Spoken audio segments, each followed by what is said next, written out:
everybody, I'm Trini Lopez, and I am so excited to tell you about a brand new album I just finished recording. I am especially excited because it's an all original album, all original songs that my friend Joe Chavira and I wrote together. You may know who Trini Lopez is, who has performed with Buddy Holly and was signed to Frank Sinatra's record label in the 60s. But this morning, we're going to meet Santa Maria native Joe Chavira, who is the other half of a brand new musical duo. Thank you for joining us this morning, Joe. Thank you for having me. So tell me a little bit about, first of all, give me a little background on Trini Lopez, because this is one of your idols, correct? Yeah, I used to watch when I was a little kid on TV, and I grew up and met him. Dream come true. And what's his background a little bit? Hit Trini's? Yeah. Wow, world icon, from actor to entertainer, toured with the Beatles also, amongst many others, and was signed by Frank Sinatra. And you are a Santa Maria native. You're from here. And so when did you meet him, and how did that all happen? Well, I met him actually about 3 years ago. He's a great guy. I was at the Indian Wells resort, and they had this big honor of him, Sinatra, Elvis, and I shook hands with him. Funny as it sounds, he said, "Joe, play a song on piano." Just instantly I played one. He liked it. He said, "Play a second one." We shook hands, exchanged phone numbers, and we worked out a deal. That's incredible. So you approached him as a fan and then ended up collaborating with him. Yeah, kind of like that, right. That's incredible. And so you've been playing piano your whole life? Or?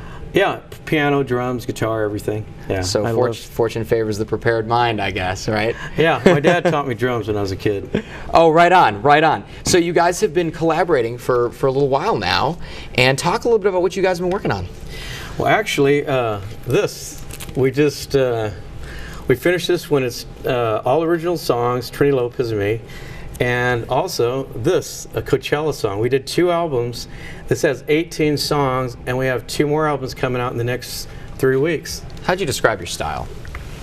The style of this music jumps around from rock, some great ballads, Latin beats, even one reggae song, and some blues. So it's versatile. What was your inspiration as you sort of developed your style, and did the Central Coast and Santa Maria play a role in that? Yeah, I think my inspiration was Trini, number one.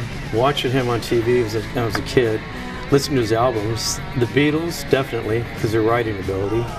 And again, it's like a dream come true. One second I'm watching him on TV, and I grew up and I meet him. We're actually listening to some of it right now. I dig it. Very catchy. It's very low, but I can hear it playing. Yeah, I think this is really great. And so you guys have you're working on a Christmas album right now as well. Were you talking about? Yeah, and it'll be done probably in about 3 weeks, 2 or 3 weeks. Okay. And then where can people pick up your albums if they want to give you guys a listen? That's a good question. On iTunes, CD Baby, and on Trini Lopez online on his website.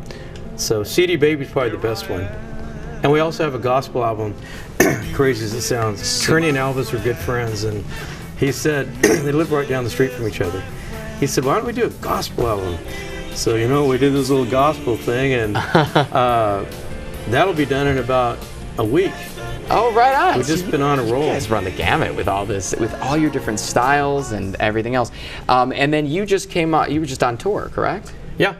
We went to Sri Lanka, it's pronunciated. Hong Kong, Sri Lanka, did a sold-out concert. It was incredible. The people were screaming like it was Beatlemania. I guess Trini's notoriety around the world is impeccable. I felt like I was on a Beatle tour. We got on stage, performed. You got some of that video right here. You guys jamming out. 20,000, sold-out show. They were screaming from the get-go to the end, and it was exciting. And he was born in 1937, and he's still got a lot of energy. That's incredible. Oh, he's got tons of energy. That's awesome. And then you're coming up, you're going to be doing a show possibly at the Hollywood Bowl, correct? Yeah, we're shooting at the Hollywood Bowl and Germany and Australia. Wow, so all over. Yeah, it's fun. Touring, I imagine that has got to be so fun and also probably exhausting as well, right? It's the first one. Fun. Fun. Exhausting, you never get tired. You don't get tired because you're having such a good time, yeah. Right no, on. I mean, you're on the plane and we're flying first class with him, and you get there and the fans are screaming, and it's all original music. That's the most important thing, because he's never done albums that had entirely all original music. It's always been cover tunes. All right. And our last goal is like, I always think it's funny at the end of the Super Bowl, they said, I want to go to Disneyland. Well, we want to go on the Ellen DeGeneres show. I mean, if that ever worked. Hi, Alan. Well, Trini and I would love it. Well, thanks for being on our show. It was so great to have you here. Fantastic. And we're going to go to break. But definitely, folks, check out Joe and Trini's music. I love it. It sounds great. And stick around, folks. More news, weather, and traffic. And we come back right after the break.